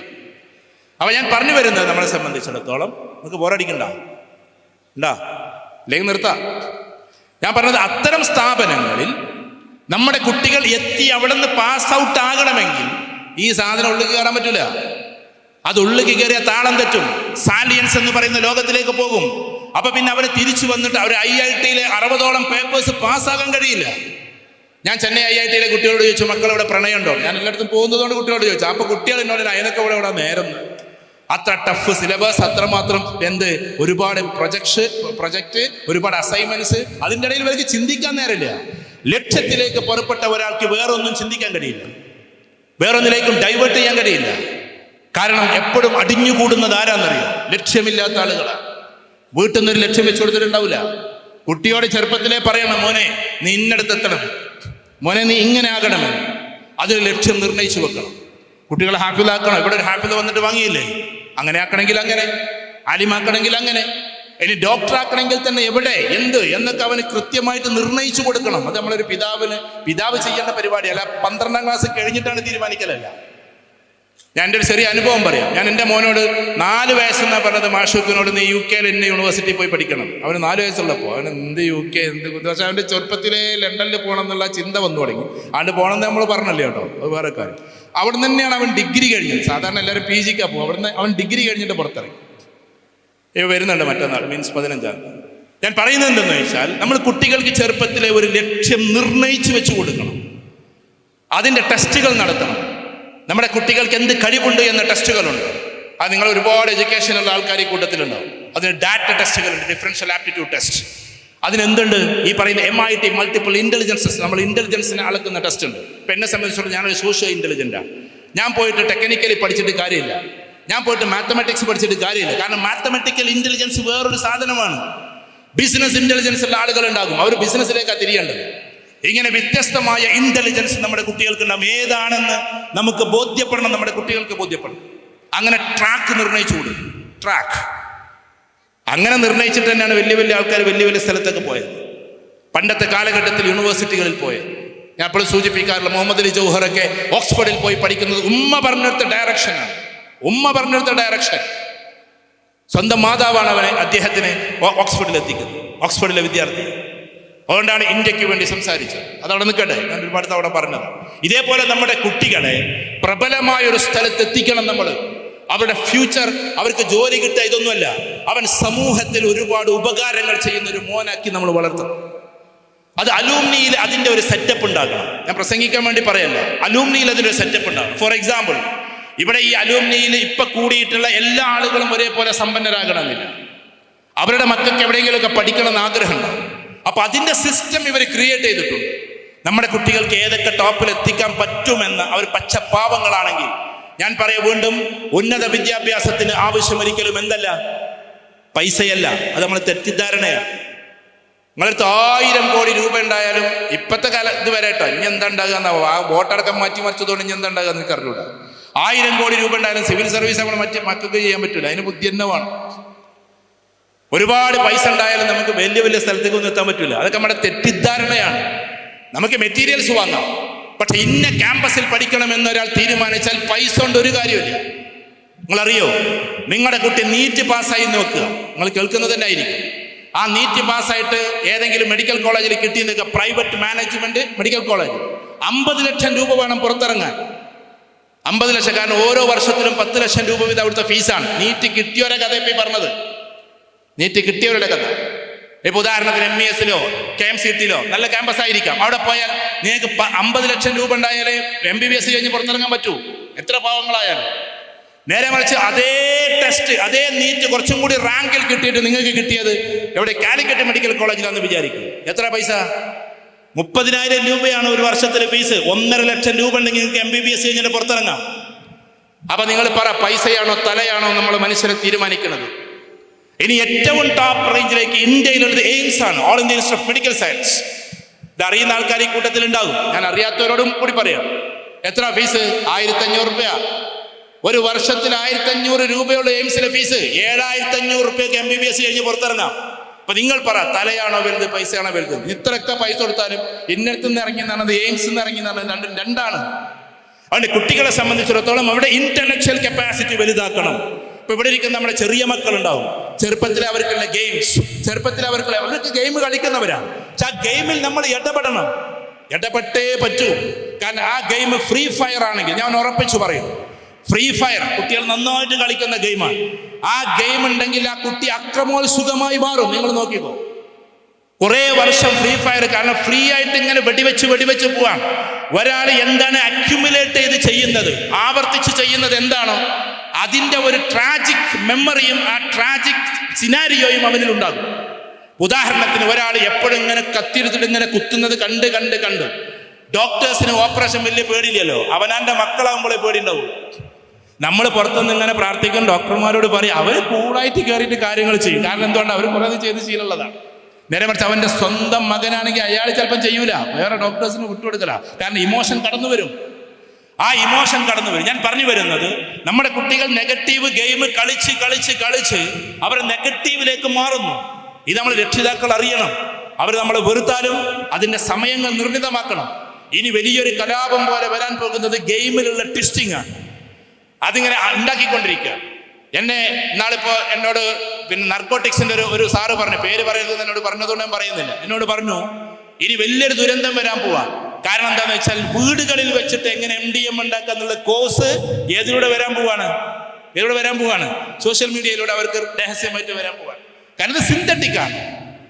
ഇത് വ്യാപകമായി കൊണ്ടിരിക്കുന്ന ഒരു അവസ്ഥയിൽ ഇതിൻ്റെ ഒരു ശ്രദ്ധ നമുക്ക് ഉണ്ടായേ പറ്റും. അതുകൊണ്ട് ആ കുടുംബം ഇവിടെ കൂട്ടിയത് അതിനു വേണ്ടിയിട്ടാണ്. എൻ്റെ സംസാരം നിങ്ങൾ വിട്ടേക്ക്, കാര്യങ്ങൾ മാത്രം എടുത്താൽ മതി. ഇവിടെ ഇരിക്കുന്ന ഓരോ രക്ഷിതാക്കളും മനസ്സിലാക്കണം, നമ്മുടെ കുട്ടികൾ അറിയാതെ നമ്മളിൽ നിന്ന് വഴുതി പോകരുത്. അവരെ ചേർത്ത് പിടിക്കണം, അവരെ ചുംബനം കൊടുത്ത് കൊണ്ടേ നടക്കണം, അവരോടൊപ്പം ഒന്നിച്ചിട്ട് കുളിക്കാൻ പോകണം. ഞാൻ ഇവിടുത്തെ പാരൻസിനോടാ പറഞ്ഞു, നിങ്ങൾ ചെയ്യുന്നവരായിരിക്കും കൂടുതൽ. നമ്മുടെ ആൺകുട്ടികളോടൊപ്പം നമ്മൾ ഒന്നിച്ചിട്ട് എന്താക്കണം, പോയിട്ട് കുളിക്കണം. പെൺകുട്ടികൾ വളരെ ചെറുതാണെങ്കിൽ അവരോടൊപ്പം നമ്മൾ എന്താക്കണം, ഒന്നിച്ചിട്ട് പോയിട്ട് അവർ ഉല്ലസിച്ച് കളിക്കണം. അവരുടെ ഏറ്റവും ബെസ്റ്റ് ഫ്രണ്ട് ഫാദർ ആയിരിക്കണം. ഫ്രണ്ട്ഷിപ്പിന് പല ഭാഗങ്ങളുണ്ടല്ലോ. എന്തും തുറന്നു പറയാൻ പറ്റിയ ആളായിരിക്കണം. ഉപ്പയോട് പറഞ്ഞാൽ ഭീകരമായിട്ട് ഉപ്പ കേൾക്കില്ല, ഉപ്പ എൻ്റെ കൂടെ ഉണ്ടാകും എന്നുള്ള ഒരു തലോടൽ ഒരു കുട്ടിക്ക് തോന്നണം. ഇനി അഥവാ ഒരു പ്രണയത്തിൽ അകപ്പെട്ടാൽ പോലും ആദ്യം വന്ന് പറയേണ്ടത് സ്വന്തം ഉപ്പയോടായിരിക്കും. ഇന്ന് നമ്മുടെ നാട്ടിലുള്ള പ്രശ്നങ്ങൾ എന്താണെന്നറിയോ, ഉമ്മ കൈകാര്യം ചെയ്യും, ബാപ്പ അറിയണ്ടെന്ന് വിചാരിച്ചിട്ട്. കാരണം ബാപ്പ പൊട്ടിത്തെറിക്കണ ബോംബാണ്. അപ്പൊ ആരോട് പറയൂല, ബാപ്പയോട് പറയൂല. നേരെ എന്നിട്ട് അവന് വിളിക്കും, ഉമ്മ വിളിക്കുകയാണ്, മോനെ ഇതൊന്ന് പിന്മാറുന്നു. ഇതൊക്കെ അവൻ ട്രാക്ക് ചെയ്യാം. അപ്പൊ ഈ പയ്യൻ, ഞാൻ കൗൺസിലിംഗിൽ മനസ്സിലാക്കിയ കാര്യം പറയാം. അപ്പൊ ഈ പയ്യൻ പറയണം, ഉമ്മ എനിക്ക് നിങ്ങളൊന്ന് കാണണം, ഞാനൊന്ന് വീട്ടിൽ വന്നോട്ടെ. അപ്പൊ ഈ ഉമ്മ വിചാരിച്ചപ്പം വന്നാൽ എന്താവും സംസാരിച്ച പിരിയുന്നുള്ളതാണ്. ഇതൊക്കെ ഇവർ റെക്കോർഡാക്കുന്നുണ്ട്. എന്നിട്ട് ഞാൻ വീട്ടിലേക്ക് വന്നോട്ടെ, നിങ്ങൾ എനിക്കൊന്ന് കാണണമെന്ന് പറയുന്നത് കട്ട് ചെയ്തിട്ട് വേറെ രൂപത്തിലേക്ക് ആക്കിയിട്ട് നിങ്ങളെ വൈഫ് വരെ എങ്ങനെയാണെന്ന് അവൻ പിന്നീട് വിളിച്ചു പറയും. സത്യത്തിൽ നിങ്ങൾ എന്തിനാ വിളിച്ചത്? ഞാൻ പറഞ്ഞവർക്ക് മനസ്സിലാവുന്നുണ്ടോ? എന്തിനാ നിങ്ങൾ വിളിച്ചത്? ഇവനെ സ്വകാര്യത്തിൽ വിളിച്ചിട്ട് കാര്യങ്ങൾ പറഞ്ഞ് മനസ്സിലാക്കി കൊടുത്ത് വിടാനാണ്. അങ്ങനെ തലാക്ക് നടന്ന് നമുക്കറിയാം. കാരണം പ്രണയിച്ചു എന്നത് അറിയിച്ചില്ല എന്ന് മാത്രമല്ല, അവൻ വീട്ടിൽ ഉമ്മ എന്നൊക്കെ വിളിച്ചിട്ടാ വരിക. ഞാൻ എല്ലാ കുട്ടികളെയും മോശമാക്കല്ല കേട്ടോ, നല്ല കുട്ടികളെ കൂട്ടത്തിലുണ്ടാവും. ഇങ്ങനെ ചുരുക്കി പറഞ്ഞ ട്രാക്ക് തെറ്റി പോകുന്ന ഒരു കൗം. അങ്ങനെയുള്ള സമയത്ത് നമ്മൾ ചിന്തിക്കേണ്ടത് എന്താണ്? നമ്മുടെ കുട്ടികളെ കറക്റ്റ് ട്രാക്കിൽ തന്നെയാണ് പോകുന്നത് എന്ന്. അപ്പൊ സ്പിരിച്വലി നമ്മുടെ കുട്ടികൾക്ക് എന്തൊക്കെ കൊടുക്കണം, നമ്മൾ സോഷ്യലി എന്തൊക്കെ കൊടുക്കണം. നമ്മളിപ്പോൾ ഇതേപോലെയുള്ള പ്രോഗ്രാമിന് വരുമ്പോൾ കുട്ടികളെ കൊണ്ടുവരാതെ അവരെ വീട്ടിലെത്തിയിട്ട് നമ്മൾ ഇങ്ങോട്ട് വരും. എങ്ങനെയെങ്കിലും കഷ്ടപ്പെട്ടിട്ട് നമ്മൾ എന്താക്കണം, നമ്മുടെ ഇതില്. ഞാൻ ചില പരിപാടികളൊക്കെ ഞാൻ എന്നെ കുറിച്ച് പറയല്ലോ കേട്ടോ, ഫാമിലി ഒന്നിച്ചിട്ടാണ് പോകും. ചിലടത്ത് നിന്നൊക്കെ എന്നോട് ചോദിക്കാറ്, നിങ്ങൾ എന്താ എപ്പോഴും ഫാമിലി ആയിട്ടൊക്കെ പരിപാടിക്ക് വരുന്നത്? കാരണം നമ്മൾ കുട്ടികൾ കാണട്ടെ, കുട്ടികൾ കേൾക്കട്ടെ, എൻ്റെ പ്രസംഗം കേൾക്കുക എന്നുള്ളതല്ല, അങ്ങനെ മനുഷ്യബന്ധങ്ങൾ ഉണ്ടാകട്ടെ. അപ്പം നമ്മൾ ബെസ്റ്റ് ഫ്രണ്ട് ആയിരിക്കും അവർ നമ്മളെ കൂട്ടത്തിലായിരിക്കും. ആ ഒരു ലെവലിൽ നമ്മളെ കുടുംബത്തെ കൊണ്ടുപോകണമെങ്കിൽ ആദ്യം നമ്മുടെ കുടുംബത്തിനൊരു ഐക്യം ഉണ്ടാകണം. സമയം ദീർഘിച്ചതുകൊണ്ട് ഞാൻ അവസാനിപ്പിക്കുകയാണ്. എന്ന് വെച്ചാൽ നമുക്ക് എന്താക്കണം, ഒരു ഐക്യം ഉണ്ടാകണം. മാതാവും പിതാവും തമ്മിൽ സ്നേഹത്തിലാണ് എന്ന ബോധ്യം നമ്മുടെ കുട്ടിക്കുണ്ടാകണം. അല്ലാതെ അവർ തമ്മിൽ സ്പ്ലിറ്റാണ്, അവർ തമ്മിൽ എന്നും പ്രശ്നത്തിലാണ് എന്ന് വിചാരിക്കുന്ന ഒരാൾക്ക് കോൺഫ്ലിക്റ്റ് ഉണ്ടാവും. കാരണം ഉമ്മ പറഞ്ഞത് കേൾക്കണോ ഉപ്പ പറഞ്ഞത് കേൾക്കണോ എന്നൊരു കോൺഫ്ലിക്റ്റ് ഉണ്ടാവും. കാരണം ഉപ്പയെ കുറിച്ചിട്ട് എപ്പോഴും ഇങ്ങനെ ഒരു ഭീകരവാദിയായിട്ടായിരിക്കും ഉമ്മ അവതരിപ്പിച്ചിട്ടുണ്ടാകുക. മനേൻ്റെ കല്യാണം കഴിഞ്ഞിട്ട് 30 കൊല്ലം ഇതന്നെയാണ് എൻ്റെ അപ്പ എന്നറിയും. അവൻ ജനിച്ചിട്ട് ആകെ 10 കൊല്ലമായിട്ടുണ്ടാവുള്ളൂ. അതിന് മുമ്പുള്ള 20 കൊല്ലം തന്നെയാണെന്നാണ് പറഞ്ഞുകൊണ്ടിരിക്കുന്നത്. അപ്പൊ എന്താകും, വാപ്പ എന്ന് പറയുന്ന ഹീറോ തകർന്നു പോകും. പിന്നെ വാപ്പയുടെ വാക്കുകൾ ഈ കുട്ടി കേൾക്കില്ല. പിന്നെ വാപ്പ ഇടക്കിടക്ക് എന്ത് ചെയ്യും, ഉമ്മനെ പറ്റിയിട്ട് ഈ ഇടക്കൊന്ന് ഇങ്ങനെ ഒന്ന് ചൊറിഞ്ഞു കൊടുക്കും, ഉമ്മനെ പറ്റി എനിക്ക് അറിയോ എന്നൊക്കെ പറഞ്ഞു. അങ്ങനത്തെ രണ്ടും കൂടി ആയാൽ ഈ കുട്ടികൾ കോൺഫ്ലിക്റ്റ് ആയിട്ട് വേറൊരു പടനിലത്തിലേക്ക് പോകും. അത് പിന്നീട് പിടിച്ചാൽ കിട്ടാത്തൊരു രൂപത്തിലേക്ക് പോകും. നിങ്ങൾ അറിഞ്ഞോ, കുട്ടികൾക്ക് ഇപ്പൊ ചാടല് പ്രശ്നമല്ല. ഇപ്പൊ കണ്ടില്ലേ, മിനിയാന്നൊരുത്തൻ ചാടി എറണാകുളത്ത് നിന്ന്, ഇന്നലെ ഒരുത്തൻ ചാടി തിരൂരിൽ നിന്ന് തന്നെയല്ലേ, അല്ല ചെമ്മാടുന്നോ, എവിടുന്ന വളാഞ്ചേരി പാലത്ത്. കുട്ടികൾക്ക് ഇതിനൊന്നൊരു മടിയൊന്നുമില്ല. സ്പോട്ടിൽ തീരുമാനങ്ങൾ എടുക്കാണ്. മരണമെങ്കിൽ മരണം, ചാടലെങ്കിൽ ചാടൽ. എങ്ങനെ വന്നു? കാരണം എന്താണെന്ന് വെച്ചാൽ അവരെ സംബന്ധിച്ചിടത്തോളം അവർക്ക് ത്രാണിയില്ലെന്ന തോന്നലാണ്. ഉമ്മയോട് കാര്യം പറയാൻ പറ്റുന്നില്ല, ഉപ്പയോട് കാര്യം പറയാൻ പറ്റുന്നില്ല എന്ന തോന്നലിൽ നിന്നാണ്. നേരെ മറിച്ചിട്ടെങ്ങാനും അതൊന്ന് നേരത്തെ ഒന്ന് പറഞ്ഞിരുന്നെങ്കിൽ, അവരൊന്ന് കേട്ടിരുന്നെങ്കിൽ എന്നുള്ളൊരവസ്ഥ വരുമ്പോൾ നമ്മെ സംബന്ധിച്ചിടത്തോളം നമ്മളെ കുട്ടികൾ നമ്മളോടൊപ്പം ഉണ്ടാവും. അതിനാ കുട്ടികൾക്ക് കൂടുതലായിട്ട് കൊടുക്കേണ്ടത്, ഞാൻ അങ്ങനെ അധികരിച്ച് പറയല്ല, ഇപ്പോഴത്തെ വലിയൊരു ട്രെൻഡ് നടക്കുന്നുണ്ട്. നിങ്ങൾ അറിഞ്ഞോന്നറിഞ്ഞുകൂടാ, കേരളത്തിൽ മൊത്തത്തിലൊരു നിയോ ലിബറലിസം, അതിന്റെ പൊളിറ്റിക്സിലേക്കൊന്നും ഞാൻ പോകുന്നില്ല. അതിന് ചില അംബാസഡേഴ്സിനെ ഇറക്കിയിരിക്കുകയാണ്. എന്നിട്ട് അവരിങ്ങനെ നിയോ ലിബറലിസം ഇങ്ങനെ വ്യാപിച്ചുകൊണ്ടിരിക്കുകയാണ്.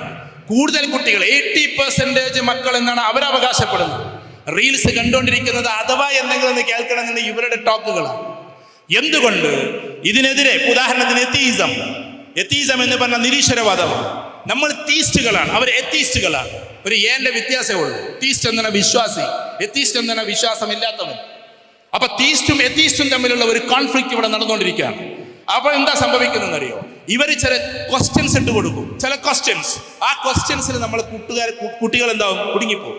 ഇവൻ സ്ത്രീകൾ വരെ കുടുങ്ങിപ്പോകും. നിങ്ങൾ നോക്കിക്കോ, ഇതേ മോഡിയെ അഥവാ നമ്മുടെ പ്രധാനമന്ത്രിയെ നല്ല മോഡി മോൻ എന്ന് പറയുന്ന രംഗം അധികം ദൂരത്തല്ലാതെ വരാൻ പോവാണ്. ഞാൻ ഏതൊരു സ്പീച്ചിൽ പറഞ്ഞിട്ട്. കാരണം എന്താ, നിങ്ങൾ അംഗീകരിക്കും.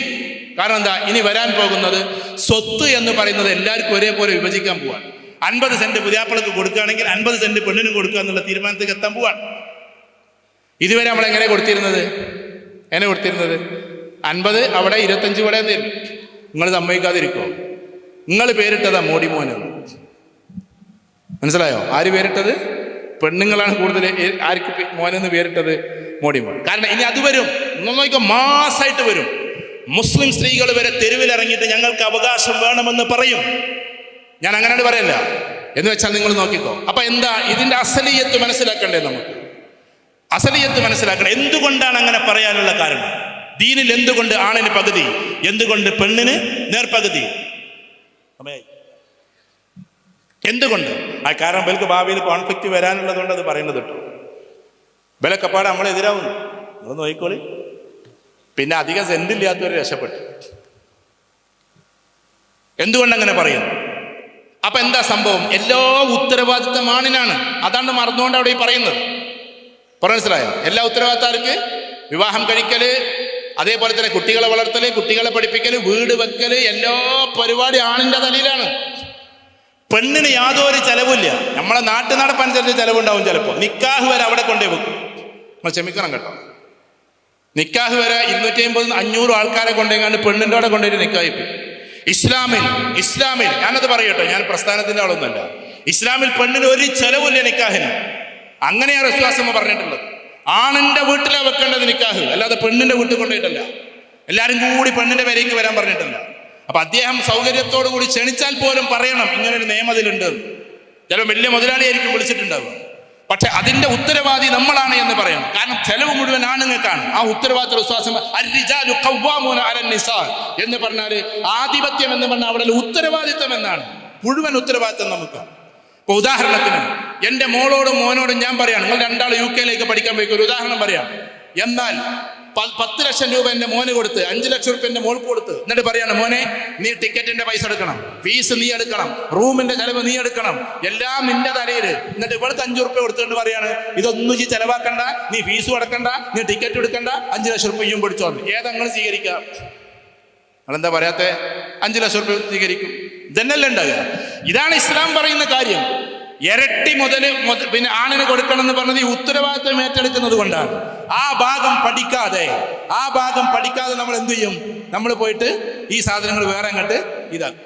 അതുകൊണ്ട് എൻ്റെ പ്രിയപ്പെട്ടവരെ, ഞാൻ പറഞ്ഞത് സമയം വൈകിയത് കൊണ്ട് ഞാൻ അവസാനിപ്പിക്കുമെന്ന് പറഞ്ഞല്ലോ. അവിടെ ഭാവിയിൽ കോൺഫ്ലിക്റ്റുള്ള ചോദ്യങ്ങളുടെ ഉത്തരങ്ങൾ ദീനിൽ തന്നെയുണ്ട്. പക്ഷെ ദീനിനെ ഡീപ്പായിട്ട് പഠിക്കാൻ നമുക്ക് പറ്റണം.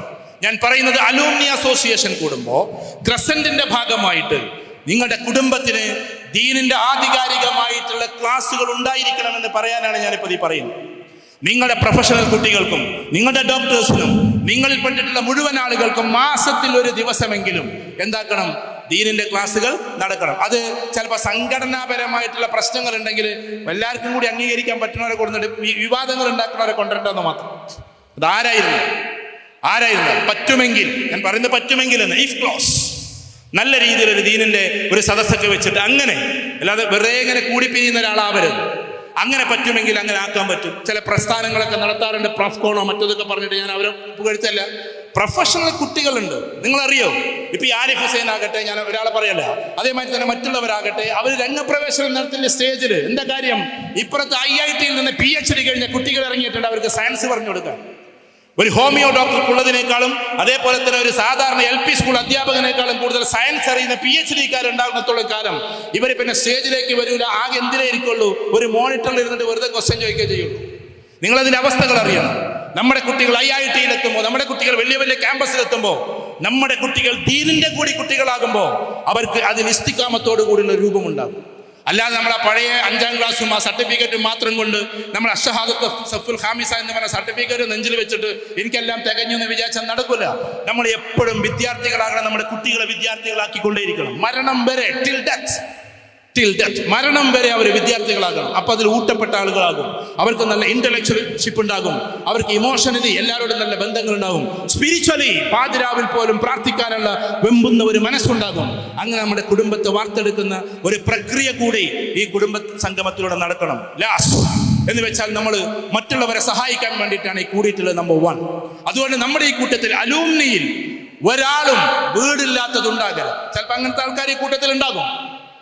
എന്ന് പറഞ്ഞാൽ ക്രസന്റിൽ പഠിച്ച ഒരാൾക്കും, ഞാനത് ഒരു അവകാശവാദമായിട്ട് പറയല്ല, അങ്ങനെ കൂടിയിട്ടുണ്ടെങ്കിൽ നിങ്ങൾ അന്വേഷിച്ച് കണ്ടെത്തി ഇന്നേവരെ കിടപ്പാടമില്ലാതെ ആരെങ്കിലും ഉണ്ടെങ്കിൽ ഈ കാണുന്ന ക്രസന്റിന്റെ വിദ്യാർത്ഥി എന്ന അർത്ഥത്തിൽ, അതിൽ അലൂമിനി മെമ്പർ എന്ന അർത്ഥത്തിൽ അവന്റെ വീട് ചോർന്നൊലിക്കുന്നതാണെങ്കിൽ അത് മാറ്റിക്കൊടുക്കേണ്ടുന്ന ഉത്തരവാദിത്വം നമുക്കാണ്. കാരണം നമ്മൾ ഒരേ ക്ലാസ് റൂമിൽ ഇരുന്ന് പഠിച്ചവരാ, ഒരേ ബാച്ചിലല്ലെങ്കിൽ പോലും വ്യത്യസ്തമായ വർഷങ്ങളിൽ. അങ്ങനെയുണ്ട്. ഞാൻ ഫറൂഖ് കോളേജിന് അലൂമിനിക്ക് പോകാറുണ്ട്, അല്ലെങ്കിൽ മറ്റുള്ളതിന് പോകാറുണ്ട്. അവിടെയൊക്കെ എന്തൊക്കെ പദ്ധതികളാണ് നടപ്പിലാക്കുന്നത്, എത്ര വലിയ വലിയ വിദ്യാർത്ഥികളാണെന്ന്. അതിനോട് ഏകദേശം കിടപിടിക്കാൻ നിങ്ങൾക്കും പറ്റും. ഞാൻ ക്യാമ്പസിന് വിലയിരുത്തല്ല. കാരണം എന്താ, നിങ്ങളും കേരളത്തിന്റെ അങ്ങേത്തല മുതൽ ഇങ്ങേത്തലയും ലക്ഷദ്വീപും അൻഡമാനും ഒക്കെ ഉണ്ടല്ലോ നിങ്ങൾക്കും. അതുകൊണ്ട് നിങ്ങൾ എന്താക്കണം, ഒരുമിച്ച് കൂടിയിട്ട് ആളുകളെ സഹായിക്കുന്ന ഒരു പഠനനിലം കൂടി ഉണ്ട്. അതിനൊന്നും കൂടി വ്യാപ്തിപ്പെടുത്തണം. അതിലേറ്റവും പ്രധാനം കുട്ടികൾക്ക് സ്കോളർഷിപ്പ് കൊടുക്കലാണ്, പഠിക്കാൻ വേണ്ടിയുള്ള സ്കോളർഷിപ്പ്. മറ്റൊന്ന് വീട് നിർവഹിച്ചു കൊടുക്കലാണ്. മറ്റൊന്ന് നിങ്ങളുടെ കൂട്ടത്തിൽ ആരെങ്കിലും എന്തെങ്കിലും രോഗികളുണ്ടെങ്കിൽ ആ രോഗം മാറ്റാനുള്ള മുഴുവൻ കാര്യങ്ങളും ഏറ്റെടുക്കലാണ്. അത് ഏറ്റെടുത്ത് തുടങ്ങിയാൽ നിങ്ങൾക്ക് വലിയ വിജയങ്ങളുണ്ടാകും. അങ്ങനെ വ്യത്യസ്ത പദ്ധതികൾ നടപ്പിലാക്കി നമ്മളെ കുടുംബത്തിനെ യശസ്സോടുകൂടി മുന്നോട്ട് കൊണ്ടുപോകുന്ന, കുടുംബത്തിനൊക്കെ വേണ്ടപ്പെട്ട, നാട്ടുകാർക്കും വേണ്ടപ്പെട്ട, എബവ് ഓൾ എല്ലാ സമയത്തും അള്ളാഹുവിലേക്ക് മാത്രം അടുക്കുന്ന ഒരു വലിയ ജനതയെ വാർത്തെടുക്കുന്ന കുടുംബ സംഗമമാകണം ഈ പറയുന്നത്. ഇതെല്ലാം കൂടി കൂടുമ്പോഴാണ് ഒരു കാമിൽ കാമിലായ ഒരു മനുഷ്യനായി മാറുന്നത്. അല്ലെങ്കിൽ കുടുംബത്തിൽ നമ്മൾ പെർഫെക്റ്റ് ആവും, പക്ഷെ അള്ളാഹുവിൻ്റെ അടുത്ത് പെർഫെക്റ്റ് ആവണമെന്നില്ല. ചിലപ്പോൾ അള്ളാഹിനോട് നമുക്ക് വലിയ ബന്ധം ഉണ്ടാവും, കുടുംബത്തിൽ ചിലപ്പോൾ നമ്മൾ വലിയൊരു മൂരാശിയായിരിക്കും. അപ്പൊ കുടുംബത്തിലും ഇവിടെയും പോരാ, സമൂഹത്തിനൊന്നും ചെയ്യാതെ വീട്ടിൽ ഇങ്ങനെ ഒതുങ്ങിക്കൂടുന്ന ഒരാളാകരുത്. സമൂഹത്തിലേക്ക് ഇറങ്ങി ഒരുപാട് കാര്യങ്ങൾ ചെയ്യുന്നവരാകണം നമ്മുടെ തലമുറകൾ. ഇതോടൊപ്പം തന്നെ പിന്നെ എന്തായിരിക്കണം, നമ്മൾ നമ്മുടെ സ്വന്തം ശരീരത്തെ നോക്കി, നമ്മൾ ആരോഗ്യപരമായി നോക്കി എന്തൊക്കെ കാര്യങ്ങൾ വിശ്വാസമ പറഞ്ഞിട്ടുണ്ടോ അത് മുഴുവൻ നമ്മൾ ചെയ്യണം. ഉദാഹരണത്തിന് ഫോർ എക്സാമ്പിൾ എൻ്റെ ഒരു അനുഭവം പറയാം. ഇന്നലെയും ഞാൻ നല്ലൊരു ഡയബറ്റോളജിസ്റ്റിനെ പോയി സന്ദർശിച്ചു, എൻ്റെ ഒരു വേണ്ടപ്പെട്ട ഒരാൾക്ക് വേണ്ടിയിട്ട്.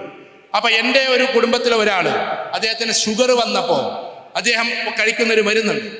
ഞാനത് എല്ലാവർക്കും ഫിറ്റ് ആണെന്ന് പറയാം. എന്നിട്ട് ഡോക്ടർ എന്നോട് പറയാം, അയാൾ ഡയബറ്റോളജിസ്റ്റ് ആണ്, അയാൾ പറയാണ് ഇതെല്ലാവരോടും നിങ്ങൾ കഴിക്കാൻ പറഞ്ഞേക്കും. അപ്പോ കരിഞ്ജീരകം എന്ന് പറയുന്ന സാധനം എങ്ങനെ കഴിക്കണം നിങ്ങൾ പഠിച്ചോളി, പക്ഷെ അതിന്റെ ഉപയോഗത്തെക്കുറിച്ച് പഠിച്ചിട്ട് അത് ഉപയോഗിക്കണം. കാരണം സഹിഹായ ഹദീസിൽ വന്നതാണ്, അത് ഒരുപാട് കാര്യങ്ങൾക്ക്, മരണമല്ലാത്ത എല്ലാത്തിനും അത് ഉപകരിക്കുന്നതാണ്. ഡേറ്റ്സ് നമ്മൾ കുട്ടികൾക്ക് രാവിലെ കൊടുക്കേണ്ടത് ഈത്തപ്പഴമാണ്. ഡോക്ടേഴ്സ് ഉണ്ടെങ്കിൽ അവർ പറയും നല്ല ഈത്തപ്പഴങ്ങൾ കൊടുക്കുക. അത് നമ്മൾ സാധാരണ പറഞ്ഞ സാധനം അജുവേ എന്തോ നിങ്ങൾ കിട്ടുന്നത് എന്താണോ, കാരണം അത് വേറെ ലെവലിലേക്ക് നമ്മൾ ഉയർത്തിക്കൊണ്ടുപോകും. അതേപോലെ നമ്മളെ ഭക്ഷണത്തിനെ വളരെ കുറച്ച് കൊണ്ടുവരാൻ വേണ്ടി ശ്രമിക്കും. ഇതൊക്കെ നമ്മൾ ഫിസിക്കലി ചെയ്യേണ്ടതാണ്. മാക്സിമം പറ്റുകയാണെങ്കിൽ 2 നേരം ഭരണങ്ങൾ സമ്മതിക്കുമെന്ന് എനിക്ക് തോന്നുന്നില്ല. 2 നേരത്തെ ഭക്ഷണമാക്കിയിട്ട് ഒതുക്ക്. ലോകത്തിന്റെ ഏറ്റവും കൂടുതൽ ആരോഗ്യമുള്ളത് ഞാൻ കണ്ടുള്ളത് ആഫ്രിക്കക്കാരാണ്. അത്ര തണ്ടും തടിയുള്ള ആൾക്കാരെയും എങ്ങനെ, ഞാൻ ഒരിക്കലും അവിടെ ഇങ്ങനെ പോയ സമയത്ത് ഒരു സമ്മേളനം നടക്കുമ്പോൾ സിമെന്റ് ചാക്ക് വെട്ടിച്ചിട്ട് പല്ലുകൊണ്ട് കടിച്ചിട്ട് കൊണ്ടുപോകും.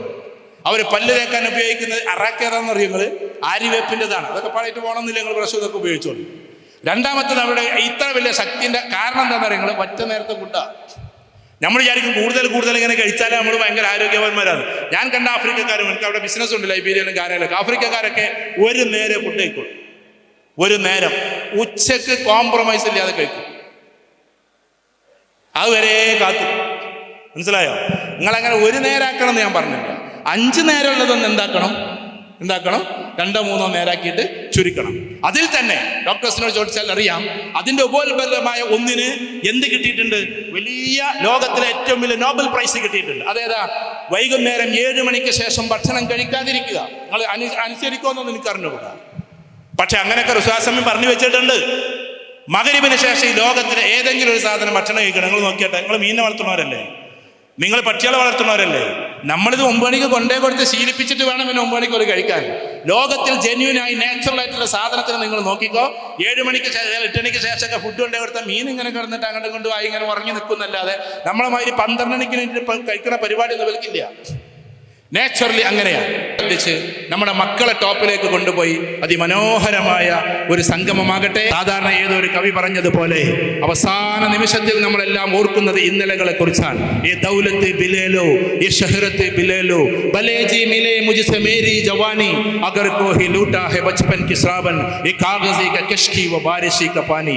എല്ലാം നിങ്ങൾ എടുത്തോളൂ, എൻ്റെ പ്രതാപവും എൻ്റെ സമ്പത്തും എല്ലാം നിങ്ങൾ എടുത്തോളൂ, പക്ഷേ എൻ്റെ പഴയ കുട്ടിക്കാലം എനിക്ക് തിരിച്ചു തരുമോ? കുട്ടിക്കാലം മാത്രം തന്നാ പോരാ, കടലാസിന്റെ തോണിയും മഴവെള്ളത്തിന്റെ ചാലും, കാഗസിക കഷ്കി വബാരിഷിക പാനി, മഴവെള്ളത്തിന്റെ ചളിച്ചാലും അതിലൊരു കടലാസിന്റെ തോണിയും തിരിച്ചു തരാൻ പറ്റുമെങ്കിൽ ഈ ദൗലത്ത് ബിലേലോ, ഈ ഷഹ്റത്ത് ബിലേലോ, എൻ്റെ എല്ലാ സമ്പത്ത് നിങ്ങൾ എടുത്തോളൂ, എൻ്റെ എല്ലാ പ്രതാപവും നിങ്ങൾ എടുത്തോളൂ എന്നാണ്. അപ്പൊ എല്ലാ സമ്പത്തിനേക്കാളും പ്രതാപത്തെക്കാളും ഇന്നലകളിൽ പോയിട്ട് വീണ്ടും അതേപോലെ ഒന്ന് കടലാസിന്റെ തോണി കളിക്കലാണ്. അതിനാകട്ടെ ഈ തിരുമുറ്റം എന്ന് മാത്രം പറഞ്ഞുകൊണ്ട് ഇവിടെ പഠിക്കാൻ പറ്റാത്തതിൽ ഖേദം അവതരിപ്പിച്ചുകൊണ്ട് വീണ്ടും വരാമെന്നുള്ള വന്നുകൊണ്ടേയിരിക്കുന്നുണ്ട് അവിടെ കസറ്റിൽ. നമ്മൾ അള്ളാഹു അനുഗ്രഹിക്കട്ടെ, നമ്മളെല്ലാം ഉയർത്തട്ടെ എന്ന് മാത്രം പറഞ്ഞുകൊണ്ട് അവസാനിപ്പിക്കുന്നു.